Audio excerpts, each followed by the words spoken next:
La loyauté fait le bien. La loyauté, figurez-vous, ne se limite pas seulement à ne pas faire le mal, parce qu'on va souvent opposer la loyauté à la trahison et on peut se dire « Oh, je suis quelqu'un de loyal parce que je n'ai pas trahi, parce que je n'ai pas calomnié, parce que je n'ai pas fait de faux témoignages ». Mais vraiment, la loyauté, comme Dieu la voit, va un cran au-dessus. Alors, on va voir ça ensemble dans la parole de Dieu. On va voir l'exemple, premièrement, de Noé. Vous vous rappelez, Noé, dans Genèse, il a un petit peu trop bu. Et là, il y a un de ses fils qui arrive, qui dit « Oh, il a bu, il est saoul, etc. » Il appelle ses frères. Et là, ses frères arrivent et ils ont détourné le regard, mais ils n'ont pas fait que ça. Ils ont aussi couvert leur père. Et la loyauté va pas seulement dire « Ah oui, il y a un problème, on va juste pas regarder, on va juste pas s'en mêler ». Non, on va couvrir. Et on répond à ce que la parole de Dieu nous dit, c'est que l'amour couvre une multitude de fautes. Et dans la marche de loyauté, on va apprendre à couvrir les fautes. On va apprendre à protéger les gens. Pas seulement à ne pas les calomnier, mais aussi à les protéger et à les défendre. Et on voit aussi un autre exemple avec Pierre et Judas. Pierre et Judas avec Jésus. Alors on connaît tous Judas. Judas est celui qui a trahi Jésus. Et il y a Pierre. Pierre, on se dit comment Pierre a trahi Jésus. Oui, il l'avait renié, c'est sûr. Mais bon, comparé à Judas, Pierre est l'exemple même de la loyauté. Mais on va voir dans Marc 14 au verset 53. Ils emmenèrent Jésus chez le souverain sacrificateur où s'assemblèrent tous les principaux sacrificateurs, les anciens et les scribes. Et là, écoutez bien. Pierre le suivit de loin jusque dans l'intérieur de la cour du souverain sacrificateur.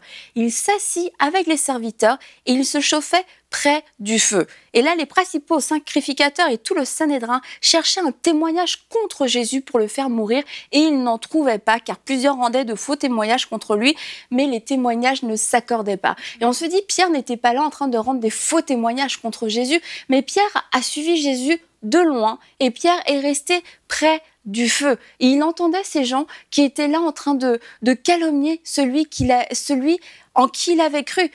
Et Pierre ne s'est pas levé, Pierre n'a pas dit « ce sont des faux témoignages ». Voici le vrai témoignage de Jésus-Christ.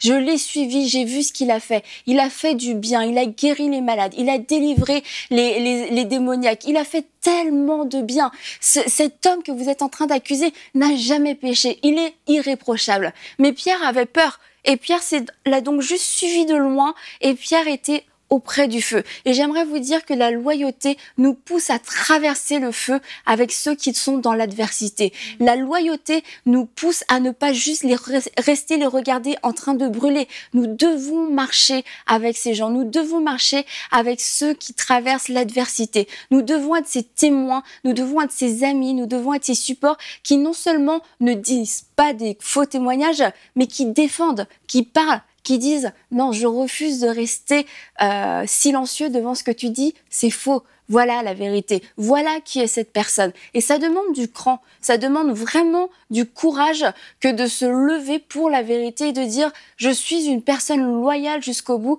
et je vais prendre ce courage de me tremper finalement, prendre le courage d'entrer dans la bataille. » Et si Jésus s'était contenté juste de ne pas pécher, la Bible nous dit que Jésus n'avait pas péché, ça n'aurait pas été suffisant pour nous sauver. Jésus a fait le bien. Jésus est allé jusqu'au bout. Jésus s'est donné à la croix. Il ne s'est pas contenté juste de ne pas faire le mal. Ok, ma mission à moi, c'est de ne pas pécher. Non, la mission, c'était de nous sauver. Donc Jésus ne s'est pas contenté du strict minimum et Jésus est notre modèle en toutes choses. Donc lorsque Jésus ne se contente pas d'une chose, ça veut dire que nous aussi, nous devons aller au cran supérieur. Et c'est certain que la loyauté fonctionne avec l'amour, que sans amour, il n'y aura pas de loyauté parce que c'est l'amour, ce maillon de la perfection qui va nous pousser à parler, qui va nous pousser à poser des actions, qui va nous pousser à défendre les gens, même lorsque les gens vont être trempés dans des scandales, quelquefois, vont être trempés dans des tourbillons de critiques, de calomnies. Est-ce qu'on va être la personne qui va se retirer tout doucement ou est-ce qu'on va être la personne qui va dire « ça fait 20 ans que je marche avec, c'est pas maintenant que je vais te laisser tomber ». S'il y a un feu, on va l'affronter ensemble. Et j'aimerais juste terminer en vous disant que nous devons, en tant que chrétiens, en tant qu'enfants de Dieu, marcher dans une loyauté générale.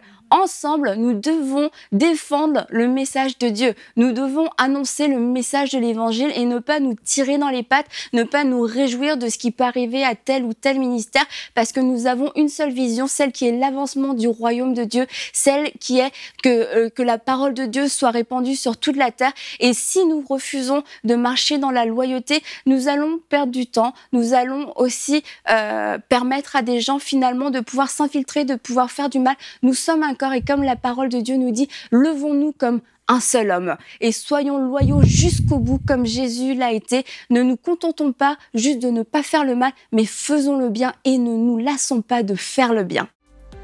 Retrouvez la suite de ce programme dans l'émission Bonjour chez vous sur EMCI TV.